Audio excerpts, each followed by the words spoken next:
আমার আজকের রেসিপি পেঁয়াজকলি আলু দিয়ে চিংড়ি মাছের কষা। এটা গরম ভাত অথবা রুটি পরোটার সাথে খেতে কিন্তু অসাধারণ লাগে। সবাইকে স্বাগত জানাচ্ছি আমার আজকের রেসিপিতে। প্রথমে আমি গ্যাসে একটা কড়াই বসিয়ে দিয়েছি, কড়াইটা গরম হয়ে গেছে, দিয়ে দিচ্ছি সর্ষের তেল আর দিয়ে দিচ্ছি স্বাদ মতো নুন।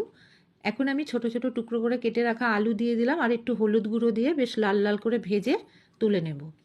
ওই তেলের মধ্যে দিয়ে দিচ্ছি হাফ চামচ কালো জিরে আর একটা মিডিয়াম সাইজের কুচনো পেঁয়াজ। পেঁয়াজটা একটু ভেজে নেব।